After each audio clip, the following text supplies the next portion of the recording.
Hadirin yang dirahmati Allah Subhanahu wa taala, melanjutkan kajian kita pada pernyataan atau wasiat daripada Syekh Salman Al-Padani. Dahulu kita sampai pada penjelasan la ilaha illallah. Tidak ada perbuatan melainkan perbuatan Allah. Illa fi'lullah, kecuali perbuatan Allah.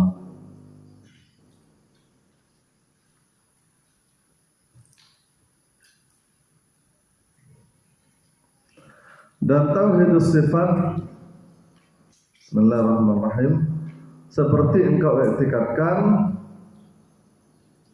la kudrata wala iradata wala ilma wala hayata wala sam'a wala basara wala kalama.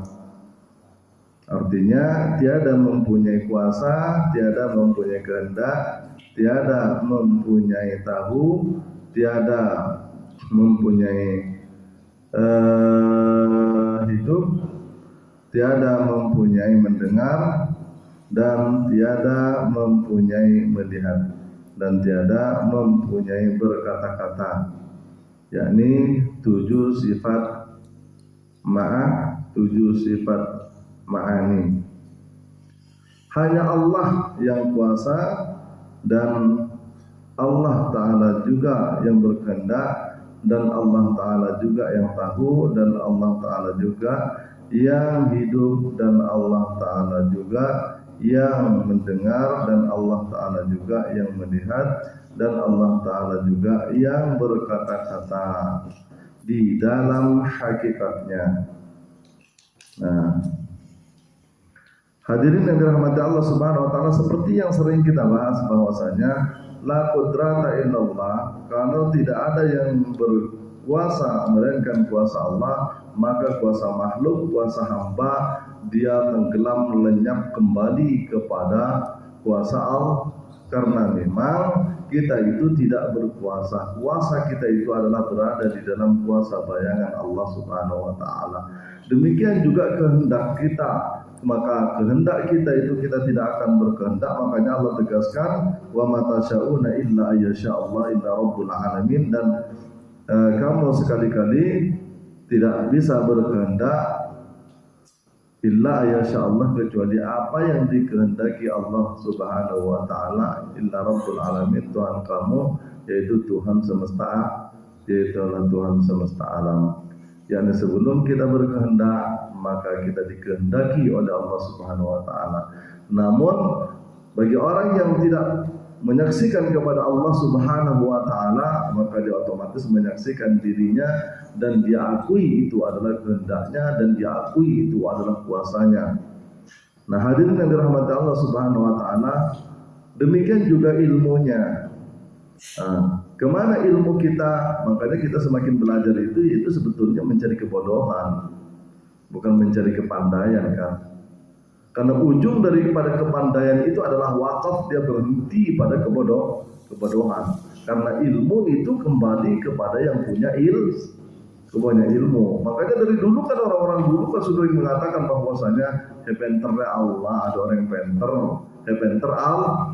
Yakni apa, hadirin yang dirahmati Allah Subhanahu wa taala, segala ilmu yang ada pada diri kita, yang ada pada makhluknya, itu bukan ilmu kita, akan tetapi ilmunya Allah. Ilmunya Allah, yakni kita semuanya tidak ada yang punya ilmu, tidak ada yang punya kehendak, tidak ada yang punya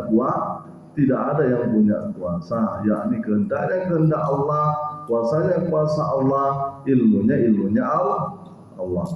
Demikian juga tidak punya penglihatan, karena kita semuanya itu yaitu adalah buta. Kita itu statusnya sumum, bukmon, omyum, fahum, layar ji'on. Kita itu semuanya bisu, kita itu semuanya buta. Semuanya kembalinya kemana? Layar ji'on, kembalinya kepada Allah. Artinya bisu Dia kemana kata-katanya, kemana kalamnya, kembali kepada yang punya kalam. Kemana penglihatannya, kemudian kembali kepada bukmun, dia tuli. Kemana pendengarannya, kembali lagi kepada yang punya pendengar, karena memang dialah yang punya pendengar. Makanya terakhir itu yaitu adalah layar ji'on. Ayat ini kan sering kita baca dari dulu itu, apapun menurut yang lambak ngaji nah. Itu dia apa sumum bukun omjong layar ji'on awqasa ibn Allah fi duwati wa ra'sun. Apa-apaan menurut yang lambak kan. Kenapa ngaji nah kan. Itu sampai jalan-jalan itu. Ini baca terus. Itu dikemas kadang. Terakhir kesini kita belajar eke panongkem. Itu kan itu kan. Eke panongkem na puaja, eke panongkem na moso kan. Cuma dianukan di paburokaan terakhir sumum buta bui gendeng itu. Bacaan nak disuruh begitu berkuruna. Suruh baca sumum buta bui gendeng. Wah itu. Angku orang akari, orang aktuadan, dia suruh baca itu. Wah ini palang begini nih. Orang nyari pahala aktuadan, aktuan ngaji, seher kalaupun ayat juga. Udah begitu ayatnya dilarikan lagi semua buta bui gendeng itu. Nanti bui nanti gendeng mengkem dan nggak biasa ini. Kalau sudah salah bacanya dia nggak bisa ada kalah dia. Dia yang menang tuh. Itu karena sehernya mana kan? Setiap ilmu yang merugikan orang lain, yang menyakiti orang lain, yang menjatuhkan orang lain itu sihir namanya. Masake orang kan, pindeng orang, ya itu lebih gendeng itu. Itu kan sihir namanya. Masa orang ngaji dengan agama ini masa dia tega-teganya, mending nama-namain tumpung, namain balkan. Ini kan lomba kari, lomba apa? Dia sihir pakai Al-Quran juga. Udah begitu, Al-Qurannya diselewengkan lagi. Hadirin yang dirahmati Allah Subhanahu Wa Taala, itu sebetulnya memang tauhid kan? Itu sebetulnya memang tauhid. Harusnya ini ayat ini dikembalikan ke diri kita. Sumubuk menonjong kaum layar jion itu ya kita. Allah menerangkan kepada kita nggak boleh ada kamu itu sumbung, kamu itu bukmun, kamu itu ombion, kan? Kemana kamu pendapat? Kemana kamu bisunya itu?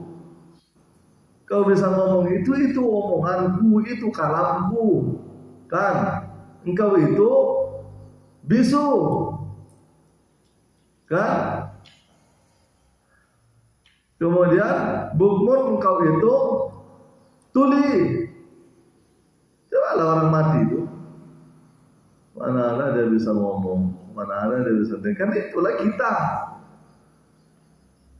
Kita itu hidup itu kan karena itu mendengar itu karena pendengarannya. Kita itu melihat karena penglihatannya. Kita itu hidup dengan hidupnya. Kita tidak punya apa-apa. Cuma inilah orang yang tidak mengenal Allah, akhirnya semuanya itu diklaim. Bahkan itulah tadi itu, dari lebih-lebih nangak klaim, aku punya orang klaim. Dari saking orangnya. Dari saking kuasaan. Tapi seandainya itu memang dilakukan oleh orang-orang yang ahli Allah, sebetulnya itu bisa. Tapi pada keadaan-keadaan tertentu dan dia memang berada di makam itu. Berada di makam itu. Sesa saja. Tapi dikembalikan abakna keadaan buta, abakna keadaan kobok, abakna keadaan abakna keadaan besok kembali dia kepada Allah Subhanahu Wa Taala. Nanti ada kesimpulan terakhir daripada wasiat ini. Nah hadirin yang dirahmati Allah Subhanahu Wa Taala, kita lanjutkan.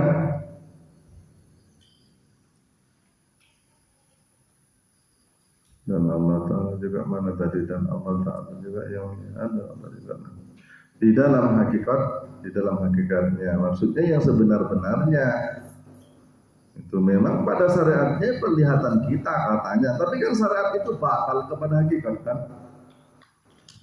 Artinya syariat itu takluknya itu kepada hakikat.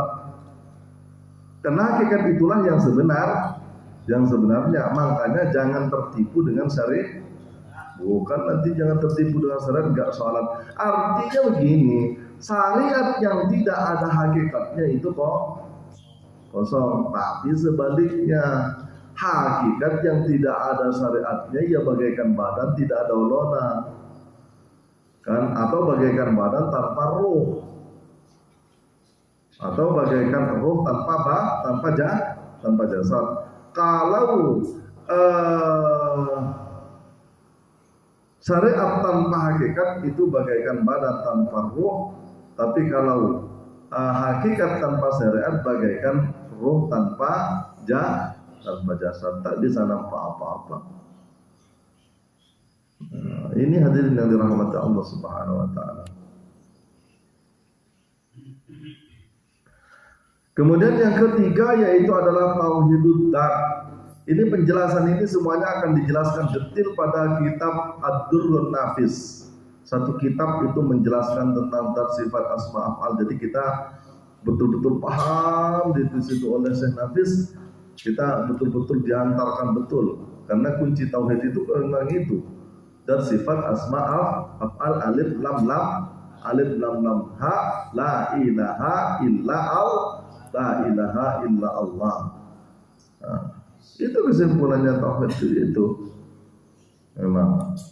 Makanya di sini beliau mengatakan bagi siapa yang tidak mengetahui tentang alif lam ha, ini kan penjelasan daripada alif lam ha tuh. Allahu. Nah, bagi siapa yang tidak mengetahuinya, maka apa semuanya batal apa yang dilakukannya. Karena kita sampaikan bahwasanya teka ala putak muana oleh asujud, teka bumpu ape akon sabu, maka kalau dia tidak mengenali, tidak mengetahui alif lam ha itu semuanya sia-sia. Nah, itulah ulama.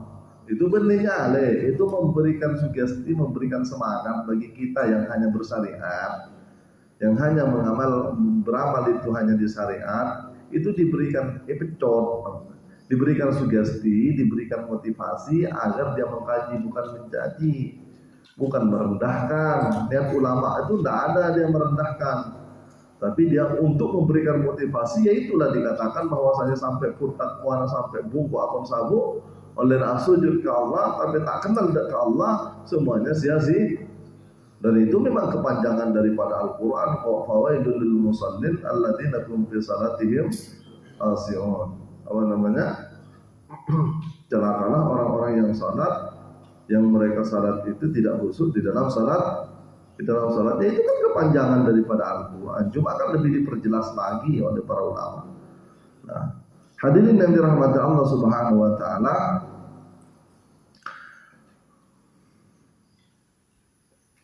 dan seperti engkau kata dan diiktikadkan di dalam hatimu, seperti la maujuda illallah, tidak ada yang wujud kecuali wujudnya Allah. Kan itu isinya la ilaha illallah, la ma'buda illallah, la maqsuda illallah. Terakhir la maujudun illallah. Kan itu kan sudah ada di la ilaha illallah itu. Makanya kita selalu zikir la ilaha illallah, la ilaha illallah, ilaha illallah, la ilaha illallah. Saya jumpa dan saya jumpa la ilaha illallah. Allah terus kan. Kemudian la ilaha illallah, la ilaha yang maksud dan saya maksud, la ilaha illallah. Terakhir la maujudun, tidak ada yang wujud, saya wujud dan saya mawujud, la ilaha illallah. Allah. Itu di situ la ilaha illallah, itulah tauhid dat, tauhid sifat, tauhid asma, tauhid apa di situ. Orang mereka kata terus kata leleka dikir terus. Coba kan pindeng mana ada penjelasan kan. Hanya adikir lah mau pakai pecah apa maksudnya pakai pun tak tahu juga. Kenapa mak lo kali ngalakna mak tak lo langsung la ilaha illallah apa mak lo kali itu kan nggak tahu kalau tidak ada bimbingannya. Makanya akan aneh kalau orang nggak tahu itu, memang suka aneh sih. Anu naik kelakuan nyane. Ada bana marake ya masalahnya kan. Penjom orang buat aja amar ya. Kan memang begitu memang. Kan orang nggak tahu itu memang suka aneh sih. Mencesa kayak ngabak nata amar ya. Makalah pusalam buat oleh rampaten, oleh pakai, oleh apa kan. Oleh amar ya.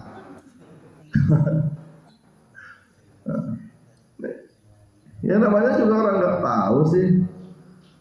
Jangan tahu saya adalah tak tahu. Kalau sudah tahu masih salah juga ya tak apa-apa. La wujudan illallah. Tiada yang wujud di alam ini melainkan wujudnya Allah semata-mata di dalam hakikatnya. Karena wujud sekalian alam ini tiada mewujud sendirinya, tetapi berdiri wujudnya kepada wujudnya Allahu Jalla wa Azza. Jadi wujud-wujud itu makanya ulama katakan hakikatul zat ala kulli mawjudan. Hakikat zat yaitu adalah ala kulli mawjudan. Tiada lain.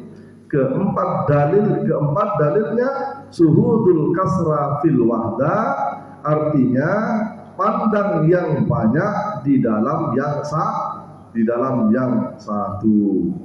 Nah, ini kaidah. Suhudul kasra fil wahda, menyaksikan suhudul kasra, menyaksikan yang banyak. Apa yang banyak? Al-kaun, yang banyak itu alam semesta dahir maupun batin. Ketika kita terpandang kepada yang banyak, itu adalah perbuatan Allah, semua adalah sifatnya Allah, semuanya itu adalah wujudnya Allah. Semuanya adalah wujudnya Allah Subhanahu wa ta'ala. Maka ketika kita pandang yang banyak, maka nampaklah yang satu.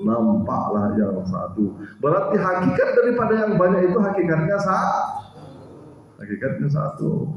Itu yang dimaksudkan suhudul kasra fil wahda, menyaksikan yang banyak pada yang kepada yang satu, pandang yang satu. Nah, suhudul wahda fil kasra, sebaliknya suhudul wahda